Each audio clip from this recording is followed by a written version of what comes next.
ಬಂದುಬಿಟ್ಟು Bengaluru Ballari national highway 150A. ಬಳ್ಳಾರಿಯಿಂದ 80 kilometre, ಚಳ್ಳಕೆರೆಯಿಂದ 30 ಕಿಲೋಮೀಟ್ರ್ ದೂರದಲ್ಲಿದ್ವಿ ನೋಡಿ. ಪಕ್ಕದಲ್ಲೇ ಪೆಟ್ರೋಲ್ ಬಂಕ್ ಇದೆ.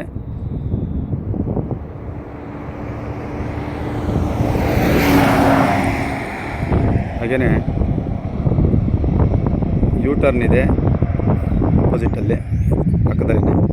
ಹಾಗೆಯೇ ಹೈವೇ ಪ್ರಾಧಿಕಾರದ ಹೋಟೆಲ್ ಮತ್ತು ವಸತಿ ಗೃಹಗಳಿಗಾಗಿ ರಿಸರ್ವ್ ಮಾಡಿರ್ತಕ್ಕಂಥ ಸ್ಥಳ ಇದೆ. ರೈಟ್ ಸೈಡ್ಗೆ 100 ಎಕರೆ ತೋಟ ಇದೆ. 100 ಎಕರೆ ತೋಟ ಇದೆ. ಜೊತೆ ಪಕ್ಕದಲ್ಲಿನೇ ಒಂದು ದೊಡ್ಡ ಚೌಲ್ಟ್ರಿ ಇದೆ. ಈ ಪಕ್ಕದಲ್ಲಿರ್ತಕ್ಕಂಥ 4 ಎಕರೆ ಜನರಲ್ ಪ್ರಾಪರ್ಟಿ ಸೇಲ್ಗಿದೆ. ಮತ್ತು ಎತ್ತರದ ಹೈವೇಗಿಂತ ಸುಮಾರು ಒಂದು 3 ಅಡಿಯಿಂದ 4 ಅಡಿ ಎತ್ತರದಲ್ಲಿದೆ ಜಮೀನು. ಖಾಲಿ ಜಮೀನು, ಯಾವುದೇ ರೀತಿಯ ತೋಟ ಅಲ್ಲ. ಸುಮಾರು ಹೈವೇಗೆ ಒಂದು 600 ಅಡಿ ರೋಡ್ ಬಿಡ್ತು ಸಿಗುತ್ತೆ. ಉಳ್ಕಂಟಿ ಬೆಳ್ಕೊಂಡಿದೆ ಸ್ವಲ್ಪ.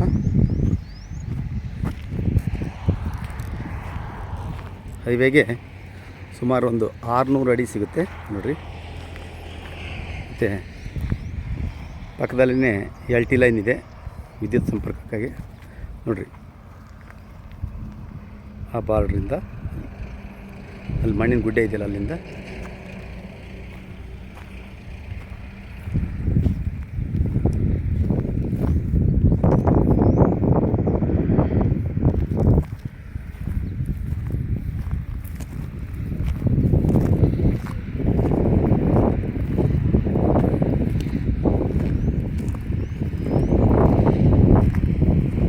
ಲೊಕೇಶನ್ ತುಂಬಾ ಚೆನ್ನಾಗಿದೆ.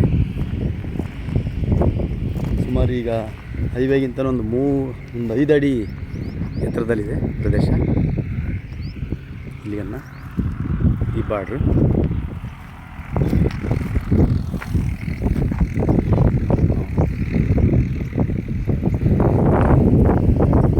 ಮೂಲೆಲ್ಲ ಒಂದು ಟ್ರಾನ್ಸ್ಫರ್ ಪೆಟ್ಟಿ ಇದೆ.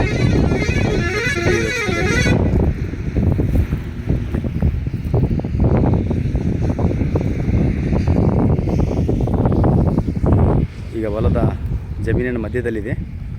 ಮಧ್ಯದಿಂದ ಕಾಣ್ತಕ್ಕಂಥ ವ್ಯೂ ಇದು ನೋಡಿರಿ. ಅಲ್ಲಿ ಸುಮಾರು ಎಕರೆ ತೋಟ ಇದೆ. 100 ಎಕರೆ ತೆಂಗಿನ ತೋಟ ಇದೆ. ಪಕ್ಕದಲ್ಲಿನೇ ಚೌಲ್ಟ್ರಿ ಇದೆ, ಅದಿನ್ನೂ ಅಂಡರ್ ಕನ್ಸ್ಟ್ರಕ್ಷನ್ ಇದೆ.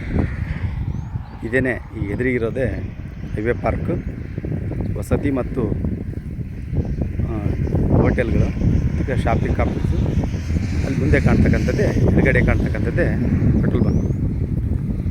ಮತ್ತು ಆ ಪೆಟ್ರೋಲ್ ಬಂಕ್ ಅಪೋಸಿಟೇ ಒಂದು 25 ಎಕರೆ ತೋಟ ಇದೆ. ಅದರ ನಂತರನೇ ರಿಸರ್ವ್ ಫಾರೆಸ್ಟ್ ಇದೆ. ಸುಮಾರು ಇಲ್ಲಿಂದ 1 ಕಿಲೋಮೀಟರ್ ನಂತರ. ತುಂಬಾ ಉತ್ತಮವಾದಂತಹ ಲೊಕೇಶನ್ ಅಂತ ಹೇಳ್ಬೋದು. ಇದು ಬಂದುಬಿಟ್ಟು ಮೊಳಕಾಲ್ಮೂರು ತಾಲೂಕು, ಕಸಬಾ ಹೋಬಳಿ ಬರುತ್ತೆ. 4 ಎಕರೆ ಜನರಲ್ ಲ್ಯಾಂಡು. ದರ ಬಂದುಬಿಟ್ಟು 35 ಲಕ್ಷ. ಸ್ವಲ್ಪ ಹೆಚ್ಚು ಕಮ್ಮಿ ಆಗ್ಬೋದು ಸ್ವಲ್ಪ ಪ್ರಮಾಣದಲ್ಲಿ. ಆಸಕ್ತಿ ಇರೋರು ಕಾಂಟ್ಯಾಕ್ಟ್ ಮಾಡ್ಬೋದು. ಧನ್ಯವಾದ.